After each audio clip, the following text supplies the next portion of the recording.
kenapa pengen bahas tentang ketahanan keluarga dan perempuan ya? Karena kalau kita lirik-lirik nih, dari kemarin itu banyak sekali kasus dari kurangnya ketahanan keluarga, tapi ujung-ujungnya yang disorotnya adalah perempuan. Misalnya kasus ini loh, kasus yang ibu-ibu itu di Brebes, kalau nggak salah Kak Hijrah juga di YouTube-nya sempat bahas itu ya. Di Brebes, ibu sampai membunuh anaknya karena terlilit ekonomi. Atau hari ini dan kemarin kita dikejutkan oleh kasus KDRT public figure ya. Itu perempuan lagi gitu. Nah, menurut Kak Hijrah ini kenapa ya sampai sedemikian pentingnya perempuan dalam ketahanan keluarga? Oke, Kamila, terima kasih. Sebelumnya saya mau sapa dulu nih teman-teman yang lagi nonton video ini. Assalamualaikum warahmatullahi wabarakatuh. Perkenalkan saya Hijrah. Makasih loh Mbak Mila sudah di-invite, udah diundang untuk bisa berbagi dengan teman-teman. Jadi kalau mau lihat fenomena-fenomena yang ada nih, mengerikan ya Mbak ya. Mengerikan gitu. Tapi ini sesuatu yang harusnya menjadi trigger buat kita, menjadi motivasi buat kita untuk bisa mencari solusi nih, solusi terbaik. Kok bisa ya sekarang nih mudah banget orang-orang di perkawinan yang sangat muda, kemudian bercerai, kemudian KDRT, kemudian kasus yang kemarin itu ibu sampai akhirnya tega membunuh anaknya gitu kan. Pasti kan ada sesuatu yang salah nih dari kejadian-kejadian ini gitu. Nah, kalau yang pertama itu dari Bu Kanti ya. Bu Kanti, itu kan ini kasusnya adalah filicide ya. Filicide ini adalah pembunuhan yang dilakukan oleh orang tua terhadap anaknya sendiri.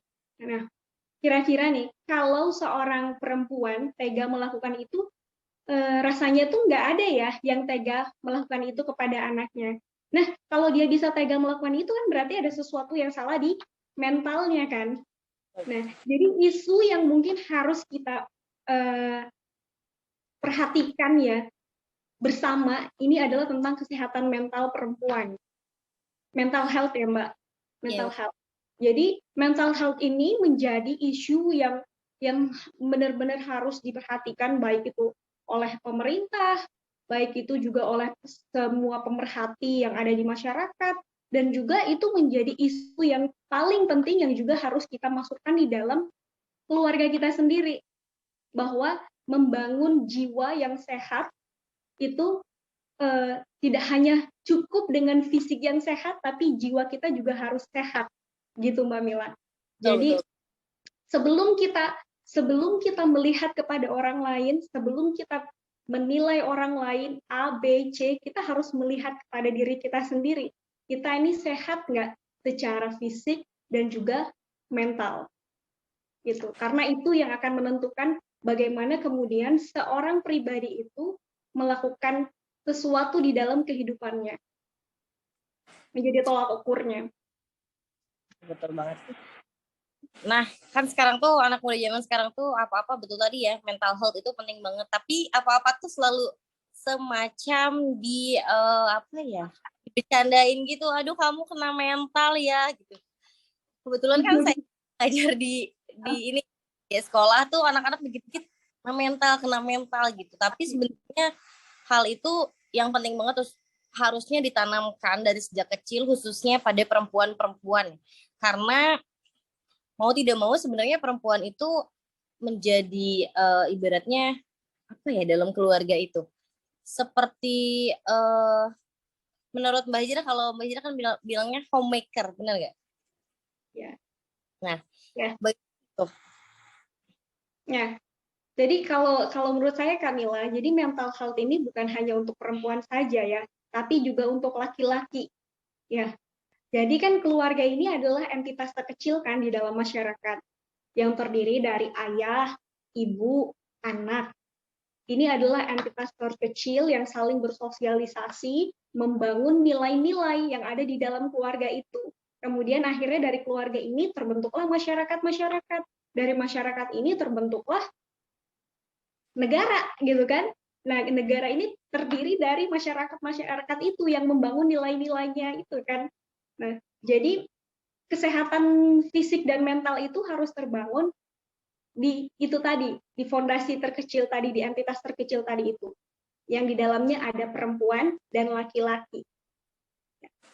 Jadi kalau misalnya perempuan doang yang sehat, terus laki-lakinya nggak sehat, lihat Sama dong. Ya kan, isu yang aja terjadi. Nah, kayak kalau perang misalnya ya. laki-laki sehat, jadi itu harus berjalan beriringan gitu, Mbak Mila. Nggak boleh ada satu orang yang mentalnya nggak bagus gitu, atau fisiknya nggak bagus. Nah, makanya oh ya, tadi tentang homemaker itu kan, relate-nya ke perempuan itu sebagai homemaker. Kita nih sebagai perempuan punya tugas, kalau saya tuh selalu mensosialisasikannya ke orang pribadi itu, laki-laki maupun perempuan, atau misalnya nih kita tuh punya tugas sebagai, yang pertama peran kita sebagai makhluk yang punya Tuhan, ya, makhluk yang bertuhan. Jadi secara pribadi laki-laki maupun perempuan bertanggung jawab pada Tuhan yang Maha Esa. Kemudian yang kedua, dia adalah seorang anak.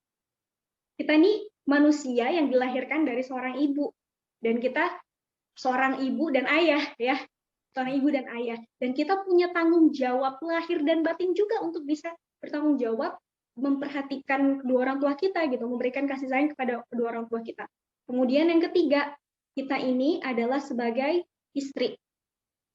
Nah, sebagai istri atau sebagai suami, peran kita. Kemudian yang keempat, kita sebagai seorang ibu atau ayah. Yang kelima, kita sebagai seorang makhluk sosial. Jadi, 5 peran ini tuh harus imbang gitu loh, Mbak. Harus berjalan, harus sama-sama berjalan beriringan gitu. Makhluk sosial itu harus include, karena kita nggak bisa hidup tanpa orang lain. Makanya ketika kita berkeluarga, kita tuh punya circle. Circle kita itu apa? Tetangga misalnya. Jadi kalau misalnya nih kita hanya sibuk dengan diri kita sendiri, dengan keluarga kita sendiri, kita solehkan anak kita gitu ya, sementara kita nggak peduli sama tetangga kita yang anaknya luar biasa gitu kan, Masya Allah, yang kata dalam tanda kutip dikasih label nakal misalnya ya, dikasih label nakal. Kira-kira kalau itu terus-menerus terjadi gitu, dan kita biarkan tetangga kita menjadi anak yang nakal, kira-kira bakal berefek nggak ke anak kita? Iya Ya kan, kan? temanan satu circle lagi. Ya, satu circle gitu kan, deketan doang gitu. Makanya kita nggak bisa terlepas dari kehidupan kita bersama orang lain. Dan juga misalnya nih, kita punya nilai-nilai kayak Mbak Mila misalnya sama suami punya nilai-nilai positif, dan itu hanya dinikmati sendiri dan nggak dibagi. Kira-kira jadi apa? Nggak jadi apa-apa kan ya? Akan jadi pahala ketika itu dibagikan kepada orang lain, dan kebaikan itu akan tumbuh subur. Ya, ketika kita menuai satu bibit, maka akan tumbuh, ya kan, tumbuh tanaman-tanaman yang subur, kemudian ya akan banyak gitu loh, memberikan manfaat kepada orang lain. Jadi kalau misalnya kita jadi orang-orang yang menikmati hidup sendirian aja, kayaknya udah masuk ke hutan aja gitu loh. Jadi gitu kali ya. Mbak, tadi kan Mbak menyoroti bahwa mental health ini paling penting ya di ketahanan keluarga ini. Nah, kira-kira tips and trick apa yang bisa Mbak share ke teman-teman yang secara sederhana bisa kita terapkan dalam kehidupan berumah tangga? Tips dan trik ya. Ya. Kalau kita ya Mbak Mila, yang kalau kita ikut lomba kemarin itu rata-rata semua keluarga, semua pasangan muda itu pasti sudah membangun visi dan misi keluarga. Jadi visi dan misi keluarga itu menjadi penting. Ya beda nih misalnya nih, kita nih jalan tanpa tujuan. Pasti kita bingung, udah buang-buang waktu, nggak efektif, kemudian bisa jadi juga kita akhirnya tersesat gitu. Jadi yang pertama adalah harus membangun visi dan misi keluarga. Visi kita apa? Tujuan kita apa dari berumah tangga nih, dari berkeluarga nih. Misal, menjadikan keluarga sebagai langkah awal membangun dunia dan meraih akhirat. Itu visi keluarga saya. Misinya, misinya akhirnya ketika kita punya tujuan itu, gimana cara meraih dunia dan akhirat itu? Caranya dengan misi. Misinya adalah misalnya nih menjadikan keluarga kita keluarga yang cerdas secara finansial, secara sosial, secara emosi. Kemudian menjadikan keluarga kita keluarga yang sehat. Karena sehat itu kaitannya adalah kepada produktivitas keluarga kita sendiri gitu kan. Kemudian menjadi keluarga yang benar, keluarga yang taat kepada Tuhan yang Maha Esa gitu. Karena semua nih kalau harusnya nih Mbak Mila yang relate ke topiknya Mbak Mila yang pertama kali Mbak Mila share ke saya tentang sekularisasi agama ya Mbak Mila. Ya, ya. Iya, kita nanti akan relate ke situ ya Mbak Mila. Jadi negara kita tuh nggak akan bisa dipisahkan dari itu tadi kan, dari agama. Karena kita punya landasan ideologi yang luar biasa yang nggak dipunya sama negara-negara lain yang hanya punya tuh Indonesia. Namanya Pancasila. Itu jadi pilar ideologi. Yang dimana yang sila pertamanya adalah ketuhanan yang Maha Esa. Maka tidak akan bisa gitu ya kita membuat undang-undang di luar dari itu tadi kan landasan ini yang mengacu kepada ini. Kalau di luar konteks ini maka nggak bisa gitu loh. Nah kan keluarga ini adalah bagian dari negara. Jadi harus include ya kan? Harus include itu. Ketuhanan yang Maha Esa itu harus menjadi bagian dari dari keluarga kita sendiri gitu yang lagi kita bangun. Nilai-nilai ketuhanan itu menjadi penting. Makanya ya harusnya nggak ada gitu kan. Kalau LGBT ya makanya nggak legal di negara kita. Atau apalagi LGBT pernikahan beda agama, terus apalagi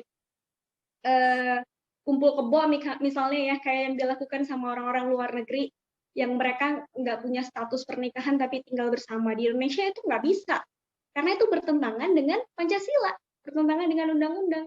Nah, maka keluarga kita gimana caranya kita create keluarga kita tuh yang berdasarkan landasan itu tadi, ketuhanan yang Maha Esa. Kemudian yang selanjutnya adalah tipsnya jangan menjadikan standar hidup orang lain itu sebagai standar kesuksesan kita. Ya Mbak Mil.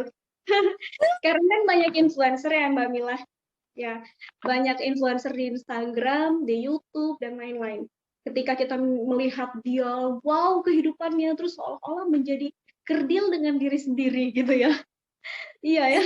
Ya, jadi seolah-olah orang lain yang sudah dengan kesuksesannya itu kita harus sampai ke sana sama seperti dia, padahal enggak kan. Kesuksesan diri kita sendiri itu kita tentukan dengan sesuai kemampuan diri kita sendiri. Makanya itu tadi kan, landasan dari suksesnya kita itu adalah visi misi keluarga itu tadi. Nah jadi bagaimana kita membangun kesuksesan kita dari apa yang kita impikan. Misalnya nih, nggak usah muluk-muluk mau suksesnya orang lain misalnya apa gitu, jangan diikutin, tapi apa yang menjadi mimpi kita. Kita punya mimpi misalnya menjadikan anak-anak kita anak yang solid, ya. Ini kan mimpi kita. Nah, maka fokuslah kepada apa-apa yang membuat anak kita solid, gitu kan? Langkah-langkah apa yang kita ini, jangan nggak usah sibuk sama orang lain, nyinyirin orang lain gitu kan ya, gitu. Kemudian yang ketiga adalah menjadi perempuan yang berdaya. Ya kan Mbak Mila? jadi menjadi perempuan yang berdaya itu artinya apa ya? Berdaya itu senantiasa belajar, senantiasa menghimpun segala kekuatan untuk membangkitkan diri kita nih sebagai seorang perempuan. Karena perempuan itu setiap pribadi ya, karena kita bahas di sini konteksnya adalah perempuan itu harus punya ilmu. Tiap kita itu harus berilmu. Di dalam agama kita dikasih tahu sebelum beramal harus punya ilmu, ya kan? Nah, ketahanan keluarga itu landasannya adalah ilmu. Dari mana nih? Contohnya dari memilih pasangan, ya kan? Iya, kita dituntut. Kita punya mimpi, mimpinya adalah pengen punya anak yang soleh. Tapi sebelum itu cari dulu bapaknya kan. Yang soleh juga. Dimulai dari memilih bapaknya dulu kan. Calon suami seperti apa yang kita pilih untuk menjadi ayah dari anak-anak kita. Nah, dari sebelum ke suami, kita juga harus bisa melihat bagaimana latar belakangnya, bagaimana latar belakang keluarganya, bagaimana dia dididik sampai segitunya gitu loh. Karena inner child itu ternyata juga berpengaruh terhadap pendidikan anak. Bagaimana suami kita memperlakukan kita, bagaimana meskipun inner child negatif itu bisa dihapuskan ya dengan bisa diobatin gitu kan. Ya, jadi itu juga kita harus tahu bagaimana si calon laki-laki, calon suami kita tuh dididik sama orang tuanya. Kemudian setelah itu, setelah menikah, kita juga harus punya ilmu gimana mempersiapkan kehamilan, ya kan? Kehamilan kita, wah, kalau misalnya kita mau punya anak, tapi kita seringnya jajan-jajan sembarangan, nggak sehat gitu. Pengennya punya anak yang solih gitu ya. Jadi kan nyambung nggak gitu kan, connect nggak kan, nggak gitu loh. Kemudian setelah hamil, akhirnya gimana caranya biar kehamilan itu sehat. Kehamilan yang sehat, sehingga kita melahirkan dengan nyaman, melahirkan dengan minim trauma, kalau boleh gitu ya. Kita melahirkan sesuai dengan fitrah kita gitu kan. Sebagaimana fitrah kita adalah melahirkan dengan persalinan normal, ya kan? Itu yang diimpikan karena di sana Masya Allah gitu. Nah, dan untuk bisa melahirkan normal itu ada upaya, ada ikhtiar, ada ilmu yang harus kita pelajari. Setelah melahirkan, punya anak, gimana cara menyusui agar anak-anak kita menjadi anak yang cerdas gitu kan, dikasih ASI minimal 6 bulan. Kemudian kalau boleh 6 bulan plus sesuai dengan ajaran yang dikasih sama Islam, 2 tahun anak itu disusuin agar dia menjadi anak yang cerdas. Dan apa ya, nggak jadinya apa ya, kalau di negara kita kan harus dikasih ASI 6 bulan paling nggak, agar dia terhindar dari stunting kan, karena angka stunting kita lagi tinggi nih. Maka itu tadi butuh sekali ibu-ibu yang cerdas gitu, semuanya butuh ilmu. Setelah dia lulus menyusui, ada tahapan tumbuh kembang yang harus juga kita perhatikan dan lain-lain. Jadi pernikahan ini sebenarnya adalah universitas kehidupan yang paling panjang, iya kan Mbak Mila? Never ending gitu, sampai kita meninggal baru, bahkan itu warisannya sampai jariah gitu ya, sampai kita nanti itu di surga itu kan pahalanya masih mengalir kalau kita punya anak-anak yang soleh. Masya Allah ya, luar biasa. Jadi jangan pernah berhenti untuk menjadi perempuan yang berdaya, perempuan yang senantiasa untuk belajar, mengupgrade diri, mengembangkan diri. Masya Allah banget Mbak Hijrah tips and triknya ya. Nah, tadi Mbak Hijrah juga sempat notice ya tentang sekularisasi agama. Nah, penyelesaian masalah keluarga ini sebenarnya kan tadi Mbak Hijrah di awal tuh bilang bahwa keluarga ini adalah entitas terkecil dari negara. Nah, tapi masalah keluarga dan bangsa ini dalam sekularisasi agama itu menjadi fata morgana gitu. Kenapa ya? Dan lalu mengapa masalah keluarga sebagai ketahanan keluarga ini sulit sekali, meskipun memang dalam sila Pancasila itu ada yang ketuhanan yang Maha Esa yang pertama, tapi mengapa serasanya permasalahan keluarga ini sulit sekali untuk dipecahkan, padahal sudah jelas keluarga ini entitas terkecil yang benar-benar harus solid, harus kokoh, karena kalau misalkan bangunan keluarganya kokoh, negaranya juga bakal kokoh. Nah, kalau keluarganya ini seperti banyak sekali permasalahan, bagaimana negaranya akan kokoh gitu. Nah, apakah ini menjadi fata morgana gitu, mengapa ya kira-kira? Ya. Kalau saya optimis ini tuh nggak akan jadi fata morgana sih Mbak Mila. Meskipun mungkin ya sebagian orang, ada sedikit orang di sana atau banyak ya, misalnya nggak tahu datanya berapa, tapi meskipun ada orang-orang yang akan memisahkan atau misalnya menghancurkan generasi di Indonesia, rasanya nggak akan bisa juga, karena masih ada kita-kita ini, masih ada Mbak Mila, masih ada saya, masih ada teman-teman yang 30 pasangan itu, yang 26 pasangan muda inspiratif itu, yang kalau kita secara masif terus memberikan inspirasi kepada anak-anak muda nih, orang-orang di sekitar kita, rasanya itu bukan hanya mimpi, bahwa Indonesia benar-benar bisa tahan itu dengan ini, dengan keluarga itu tadi. Ya. Jadi kalau misalnya kemarin ya, COVID itu kan luar biasa banget ya dampaknya. Secara ekonomi, secara bahkan tingkat perceraian juga meningkat drastis di COVID itu ya, di COVID itu. Tapi sampai hari ini kita bisa melihat di keluarga kita masing-masing, kita masih bisa berdiri, kita masih bisa, Allah kasih kesempatan untuk bisa berbuat kebaikan. Inilah gitu yang menjadi titik tolak bahwa kita bisa melakukan yang terbaik di keluarga kita gitu.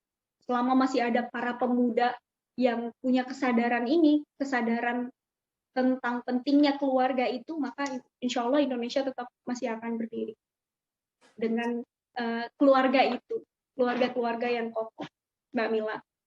Jadi perbanyak aja yang kayak gini-gini, ya kan? Sharing inspirasi. Ya, banget harus banyak banget nih. Ini rencananya habis Bahijrah saya bakal move nih ke Kak Wita. Mbak Wita, Nurwita. Oh, Mbak Wita. Iya. Saya tertarik sama Mbak Wita, nanti bakal bahas tentang pola asuh anak. Beliau kan juga lulusan psikologi. Jadi setidaknya banyak sekali mungkin akan ilmu. Makanya ini saya beda-beda tema dari Mbak Hijrah. Temanya ini lebih tertarik ke pembahasan ketahanan keluarga karena dari obrolan kita waktu itu tuh, wah ini keren banget nih Mbak Hijrah. Makanya saya langsung chat hari itu. Mbak, terakhir Mbak, di era globalisasi ini kan sebenarnya arus informasi, dan tadi kan kita harus berdaya, harus terus mencari ilmu, deras sekali ya. Nah kadang kita itu sekarang tuh ada istilah ilmu parenting tuh gampang banget, ilmu nikah tuh gampang banget didapat dari arusnya media ya di era globalisasi ini. Tapi kadang ekspektasi kita tuh terlalu tinggi. Nah, itu gimana caranya supaya kita nih muda-mudi, ibu-ibu muda juga khususnya, supaya tetap bisa pilih-pilih ilmu tuh yang harusnya seperti apa gitu di media. Ya. Jadi kita mulai dari ini Mbak Mila, pengertian dari ekspektasi. Ya, jadi ekspektasi itu adalah sesuatu yang di luar kendali kita, dan itu sesuatu yang nggak bisa kita ubah. Misalnya, saya punya ekspektasi terhadap Mbak Mila, ya kan? Saya punya ekspektasi terhadap Mbak Mila bahwa Mbak Mila mau berlaku baik kepada saya. Padahal dalam hati Mbak Mila ini benci sama saya, nggak bisa kan? Ya, nggak bisa. Itu adalah ekspektasi saya terhadap Mbak Mila. Menginginkan seseorang berubah, menginginkan seseorang berubah sesuai dengan kehendak kita. Itu nggak bisa, itu di luar kendali kita. Gitu. Tapi kita bisa berobsesi. Obsesi itu adalah sesuatu yang di dalam kendali kita. Kita menginginkan kita menjadi seorang yang seperti apa, itu adalah obsesi. Misalnya, saya terobsesi menjadi ibu yang baik, atau saya terobsesi lebih spesifik menjadi ibu yang juga pengusaha, yang juga terus memberikan inspirasi kepada yang lain. Maka itu di dalam kendali saya, dan itu saya bisa melakukan hal-hal, langkah-langkah untuk mencapai itu, gitu kan? Jadi sekarang ketika kemudahan informasi itu masuk kepada kita, jangan jadikan diri kita tuh sesuai dengan ekspektasi orang lain. Yaitu tadi kan saya bilang jangan hidup berdasarkan standar hidup orang lain. Tapi bangunlah obsesi terhadap diri kita sendiri. Kita pengen jadi orang yang seperti apa? Kita pengen jadi orang yang seperti apa? Kita punya mimpi terhadap keluarga kita, pengen dijadikan gimana nih keluarga kita, visi misi untuk keluarga kita gimana nih, itulah yang bisa kita lakukan. Jadi berobsesilah terhadap diri kita sendiri dengan kebaikan-kebaikan, karena kita tuh hari ini adalah hasil dari apa-apa yang sudah kita pilih di kehidupan sebelumnya ya Mbak Mila. Ya, ketika dulu kita sudah memilih bersama orang-orang yang dalam circle yang baik, ya, dan akhirnya hari ini kita tuai, ya. Tapi tanpa sadar gitu, sebagian orang merasa bahwa saat itu dia nggak punya banyak pilihan, padahal sebenarnya dia punya banyak pilihan gitu. Maka hari ini kita harus fokus kepada hal-hal yang di dalam kendali kita. Ya. Setuju banget. Mbak, terakhir ya, boleh share kesimpulan, boleh dalam Mbak Hijrah ini pintar berpantun ya. Dari Nggak bisa pantun. pembicaraan kita hari ini, Mm-mm. mangga silahkan Mbak. Duh, nggak bisa pantun dong Mbak Mila. Mau pantun kata Mutiara atau Oke, pesan oke. dari inti pembicaraan kita hari ini untuk teman-teman semua? Siap, siap. Jadi kemarin saya apa ya? Oh ya ini. Jadi kita nih sebagai perempuan, perempuan itu harus berdaya. Berdaya itu bukan untuk mengungguli siapa, tapi untuk mengisi ruang kebermanfaatannya. Perempuan itu harus berdaya. Berdaya itu menjadi perempuan yang cerdas dan berdampak. Gitu. Perempuan, ya. Jadi kalau kita berdaya, keluarga bahagia, Indonesia sejahtera. Masya Allah.